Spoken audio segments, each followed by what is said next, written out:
My name is Valor. I'm 24 years old, and this was the most horrifying experience of my life. I live and work in New York City, but I don't have a car, so my main mode of transportation is the subway. It was a Saturday night. I was on my way home from a party in the middle of the night. I did this about every other weekend, so I was completely fine with taking the subway alone at night. Walking down the steps, entering the underground without a soul in sight, it was always a bit chilling. This specific station was very tightly spaced. As I was walking, I could almost feel as if I were being watched or followed, along with the occasional echoing bang-type sound emitting from an unknown location. I was early for the train, so I sat on a bench and waited. This is something straight out of a horror movie. I heard this exact phrase, "Over here, buddy." There was somebody standing on the tracks inside the tunnel, poking his head out and looking at me. It was a filthy-looking man, I'd say in his early 40s. He gave me a smile, a horrible yellow smile with at least 3 teeth missing, and I could tell that even from where I was sitting. I did the best I could to pay no attention to him, but he wouldn't go away.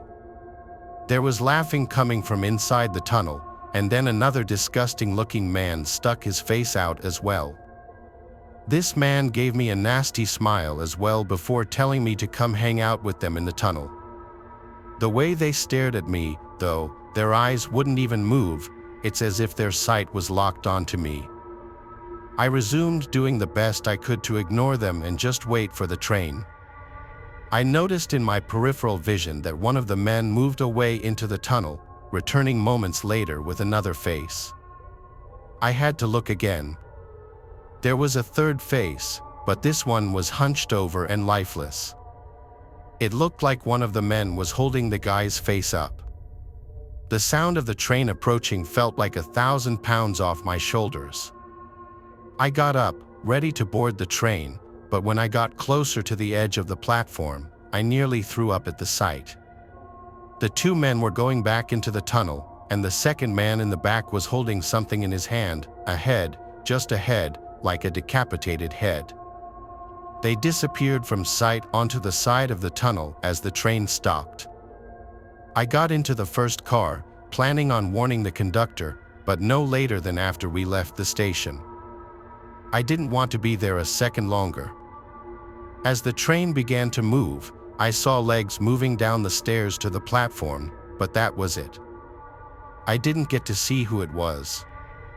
But what I did get to see as the train moved into the tunnels was a glimpse of a group of men hunched up against the railing, inches away from the train window, and they were all looking right at me. I knocked on the conductor's door like a madman, screaming it was an emergency. He opened up, and I explained what I just saw. He radioed to somebody in charge of the station as well as another higher up of the company, who I'm sure took care of it or contacted the proper authorities or security, whatever. It seemed to take ages for my stop to come, but when it did, I practically had to hop in my walk from relief. I have since been to one party at the same friend's house, but I skipped that station. I decided it was worth it to take the extra long walk to the next station. I don't know if weird shit happens often in the subway at night. In my experience prior to this incident, it never did. But after this experience, I think I should say you should be extremely cautious when in an isolated place like a subway station late at night.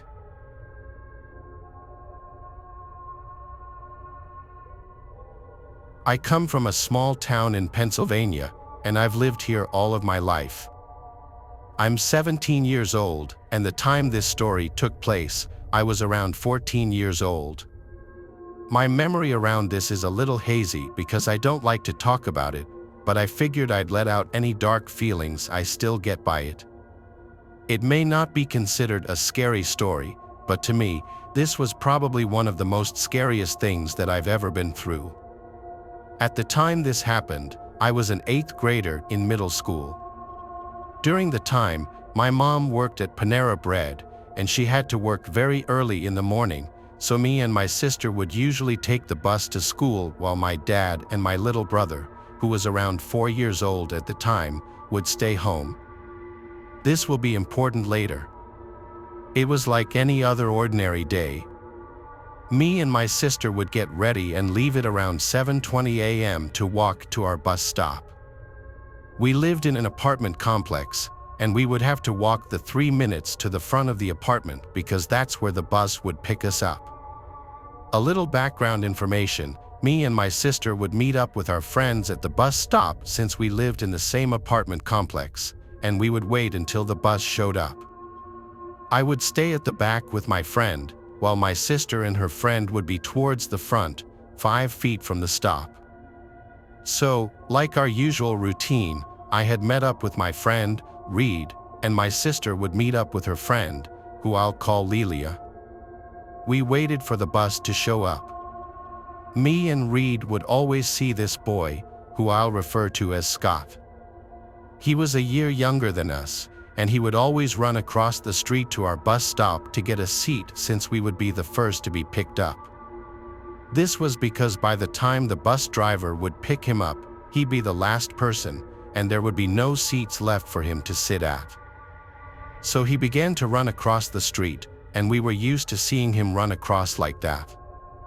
Reed and I would always laugh at the way he ran, but wouldn't pay any more attention after he made it across. This will also be important. So, as we're waiting for the bus to arrive, me and my friend were talking, and there would be 5 other kids waiting for the bus at the front of the apartments as well. And like always, we see Scott across the street, waiting for the bus to arrive. A few minutes go by, and we see the yellow bus coming towards our stop. So everyone on our side begins to gather their belongings, and we begin to form a line as the bus gets closer. It begins to blink its lights, and the stop sign starts to come out at the side, as a sign for the other cars to stop. And for just a second, I begin to see Scott running across. I don't give it 2 thoughts since this was normal, and I began to hear the screeching noise coming from the opposite side of the road. It was like everything was going in slow motion during those couple of seconds, and I remember hearing the screeching noise become louder and louder. As I'm picking up my head to see what the noise was, I heard a big thump noise, and what I saw next will forever remain in my mind until this day. I hear a big thump noise, and I then see Scott flying in the air. I then see Scott hitting the ground so hard, and the noise was so loud as he then made an impact to the street. I remember hearing my friend Reed then scream at the top of her lungs, and I then quickly looked at the car, and I saw the driver inside. I remember seeing the bus driver quickly taking out his walkie-talkie attached to his radio as he was then saying all these codes into it. I then see Scott running around the bus and towards where our bus stop was, and he then had his arms wrapped around his stomach, and he was bleeding all around his head. He also had these cuts on his face, and he was crying wildly. During that moment, I was so horrified that I froze, and I was so scared to say anything. The driver then came out of the car and began to panic, then sang to Scott, "Oh my God, man, I'm so sorry. I never even saw you." I was looking down for 1 second, and then it just happened. But Scott was in so much pain, then he didn't even pay attention to him. Then this kid in my sister's grade ran up to him, then sang, "Hey, man, do you need an ambulance?" Scott was just crying, then shaking his head yes. The boy then took out his phone and called 911, telling the operator everything that happened. The driver then fell to the ground, took a cell phone out, and began to call someone. He then put it on speaker, and once the person picked up and said hello, he'd been sad, "Mom," to the kid, "so sorry." And he then began to break down in tears, and he just kept repeating that same line over and over again. The driver's mother had tried to calm him down, and then the driver just said, "Please forgive me, please." And even my car, it's a friend's car. Scott just stayed on the ground, lying there, as everyone watched him. The next thing I remember was that Scott always had his mother and brother take him to the bus stop, and they would always make sure he got on, but on this day, they never went with him to the bus stop. I then began to check on my sister, making sure she was okay. Her and her friends seemed a little shaken up, but they were okay. Reed's mom and sister were running up to us, and I remember hugging them.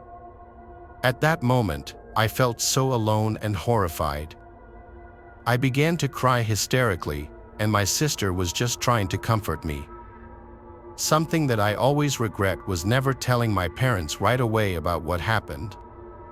I didn't want to wake and worry my dad, and I didn't want to get my mom in trouble for leaving early.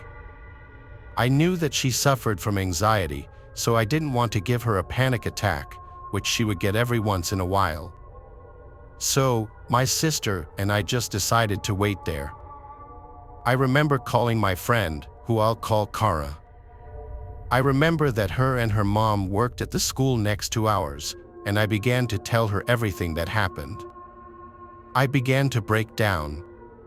They quickly alerted the front desk, and she calmed me down, telling me everything was going to be okay. I know some of you might be thinking, how was I able to call my friend but not my parents? But during that moment, I just felt the need to call Cindy because she was who I trusted at the time, and we're still friends to this day. About 20 minutes later, the ambulance arrived. They began to check Scott and treat him while he was lying on the ground, still crying and in pain. 10 minutes passed, and I began to come at ease. They started to place him on the stretcher. I remember seeing his mom and brother running with a paramedic towards him, and they had the most worried and horrified faces that I've ever seen. I began to feel so sad for them. Reed, my sister, and I thought it would be okay if we went to school just to try and take our minds off of everything that happened and all of the horror we witnessed 40 minutes ago. We were at our bus stop for almost an hour, and we still got picked up at the next stop and then immediately went to school. I remember the staff waiting there for us and separating the apartment complex bus stop kids, escorting us to the library. I won't go into too much detail, but they pretty much stated that we could stop by the counselor's office anytime during the school day, and if we wanted to leave school, we were able to. After that event, I didn't take the bus for 4 months and was dropped off.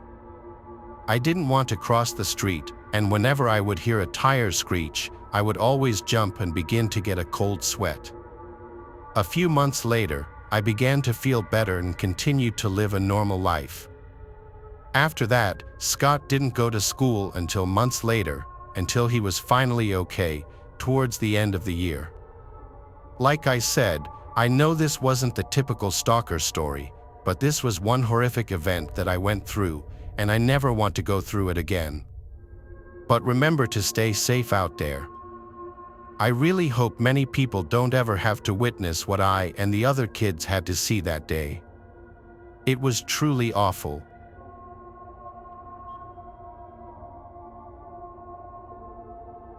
The New York City subway system is a scary place. I've been an MTA worker for 7 years, and nothing really surprises me anymore. When friends and family ask if I have any stories, though, there is one that stands out among the rest, one that I can't explain.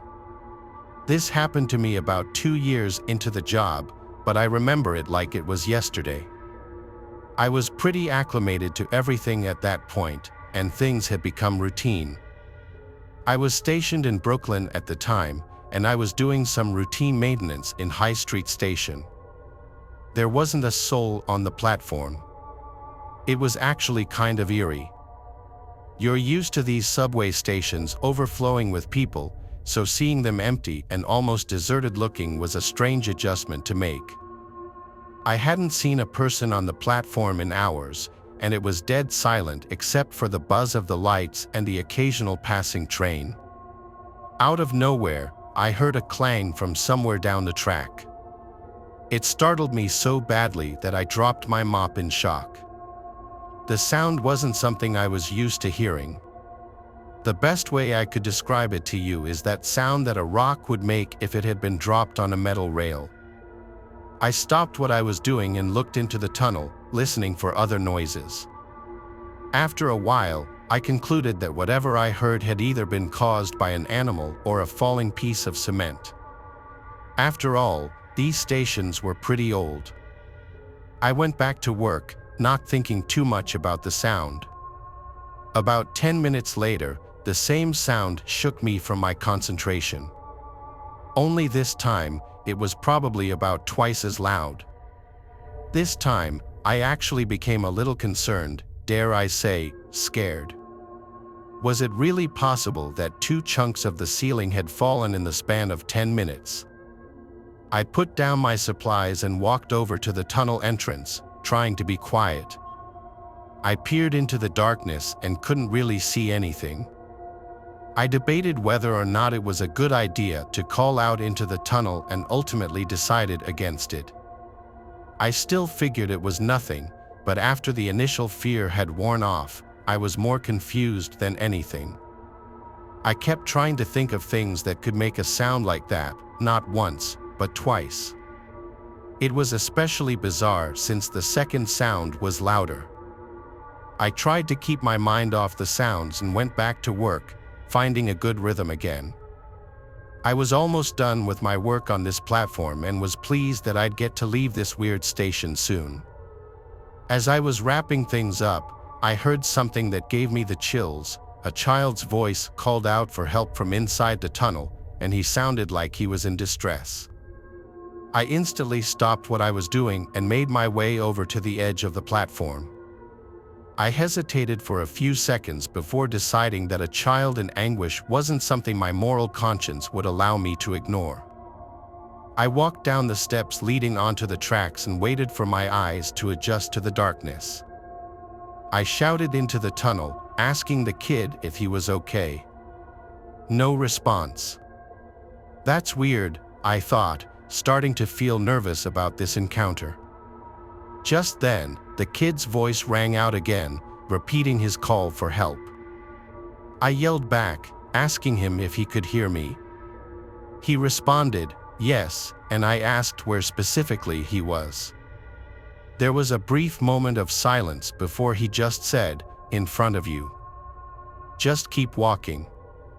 I really didn't want to, but couldn't just leave some helpless kid all alone on those tracks. It was dangerous. I began walking forward when something dawned on me. I yelled into the darkness one more time, this time asking the kid what was wrong. An uncomfortable pause again before the kid responded, just keep walking. I didn't like that. This whole thing was off. My eyes finally adjusted to the darkness, and I was able to slightly make out what was in front of me. There actually was what looked like the shadow of a kid just up the tracks, but there was something else that almost made me scream in fear, another shadow, this one much taller, obviously an adult. My blood ran cold, and I stopped in place. This wasn't happening to me. As slowly as I could, I turned around and made my way back to the platform. Luckily, I wasn't chased on the way back. The kid shouted, "Wait, where are you going?" once I reached the platform, but I wasn't sticking around another second. I made my way up the stairs and called the police as soon as I got cell service. I told them everything, and police were swarming the platform in a matter of minutes. I waited to see what they turned up. After about 30 minutes of searching, they did find something chilling. There was a single kid's shoe just lying in the tunnel, which the police hypothesized could have signified a struggle. After hours more of searching and scouring every available database for missing children, we were told we'd receive a call if anything ever came up. It was concluded that whoever had been down there, though, had hidden somewhere in the tunnels. I have no idea what to think of this experience. This is the best theory I can come up with, Some psycho kidnapped a child and forced him to yell for help in an attempt to lure some unsuspecting Good Samaritan into a trap. Or hell, maybe it's their own kid who they're raising to also be a psycho. I can't think of any other reasonable explanation besides this one. But if I'm right, I can only imagine what that kid must be going through.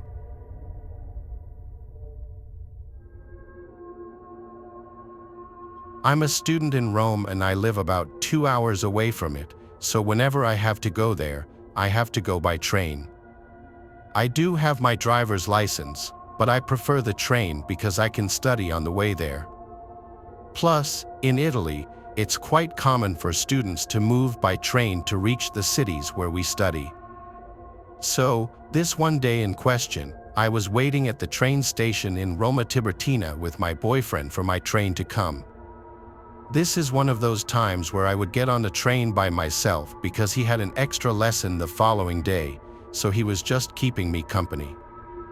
We both noticed a weird guy with a bike acting strange, like he was drunk or something, but we didn't pay much attention because the station is often full of drunk homeless people roaming around. Here's why he never lets me go alone to the station, especially at night. So, we sat and waited for my train, and when it finally arrived, I got up, kissed my boyfriend goodbye, and got on the train. I did notice the guy with the bike standing in line behind me to get on the train, but I honestly didn't give it that much thought. After all, lots of people took my same train, and there were often drunk people trying to board without a ticket. When I got on the train, it was packed. No matter how many carriages I passed, I couldn't find a seat, so I just sighed and decided to go sit by the train door. I don't know about other countries, but here in Italy, some trains have a little seat by the door that you can unfold. So, I unfolded one of those and sat there, taking out my history book and starting my long study session. About 5 minutes into my studying, I felt something on my cheek. It was a hand. I raised my gaze from my book, and there he was, the guy with the bike. I immediately jerked his hand away from my face and asked, who are you and what do you want? He simply just stood there smiling, so I asked again, who are you? He then looked me dead in the eyes, still with that creepy grin, and said, I'm no one. I'm just a dude. Wanna have some fun? I didn't even bother answering. I just started picking up my stuff to leave, but then he put his arm right in front of me, blocking my way into the carriage. So, I grabbed his wrist, dug my nails into it, and then jerked it away, freeing my passage to the much more crowded carriage where he couldn't do anything to me. I tried to look for the ticket inspector to get some help, but he just kept following me.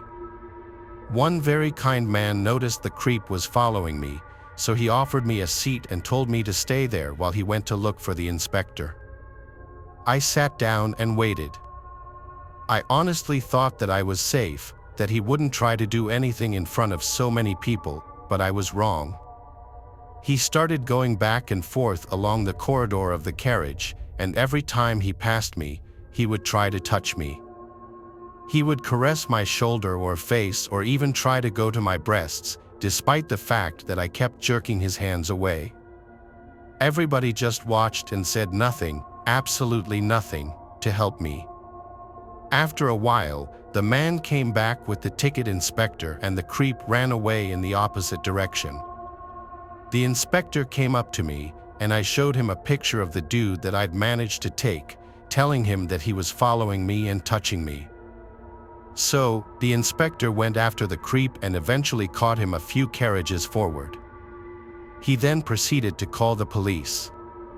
The police came to the next station, and while waiting, the creep was placed near his bike by the door with the inspector constantly watching him.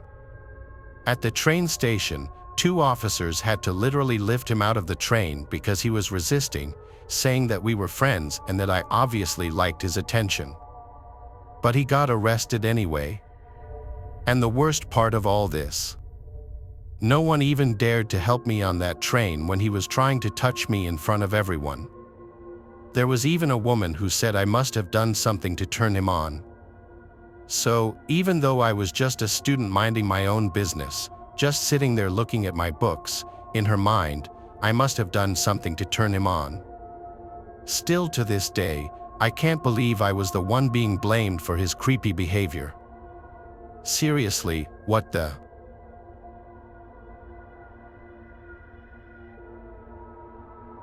Hopefully, I don't dox myself by writing this, but I'm a graffiti artist, or as some might see it, a delinquent. I'm fine with either title. Point is, I like to spray paint, and I'm decent with a can in my hand. The tagging community is atrocious. People are unfriendly, and there's no respect between artists.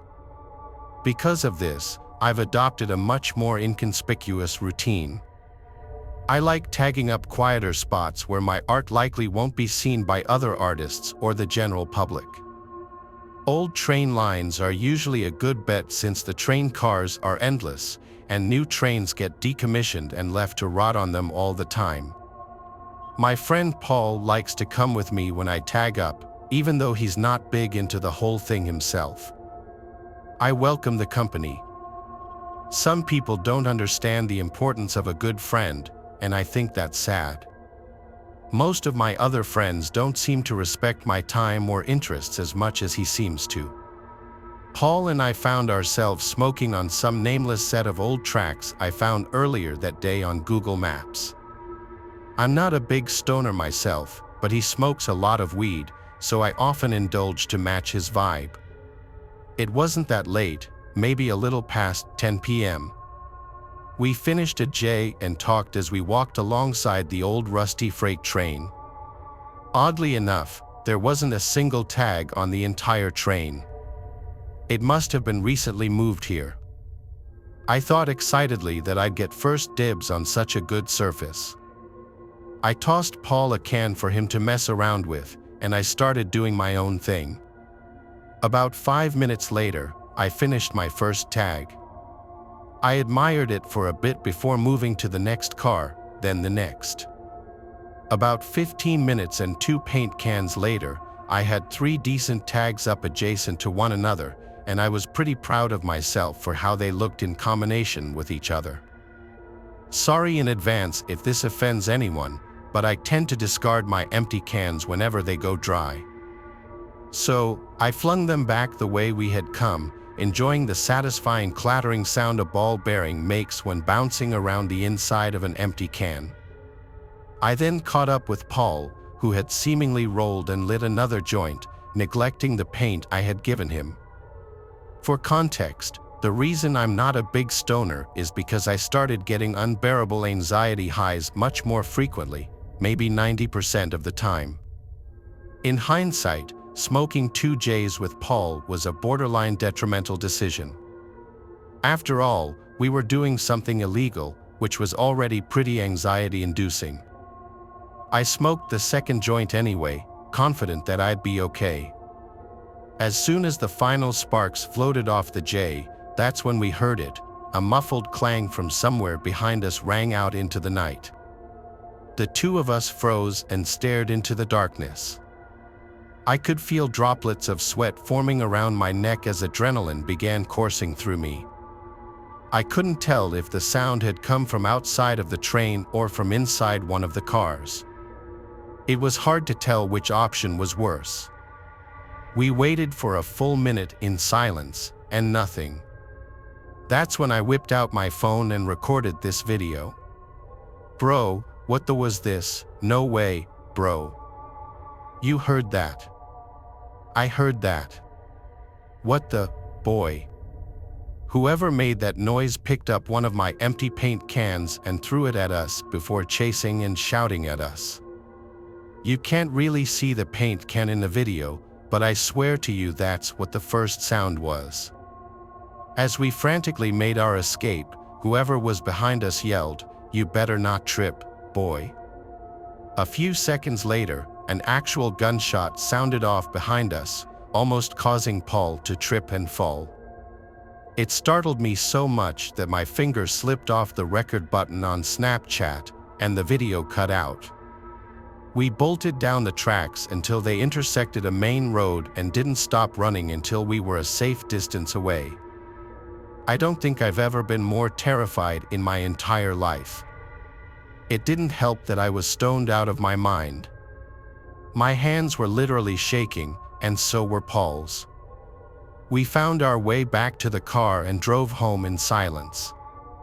What was I supposed to do? Call the police? I was literally breaking the law. That wasn't an option. The story doesn't end there, though. I actually went back to those tracks a few weeks later, but this time during the day and equipped with my trusty Glock 17. To my surprise, the train was still there.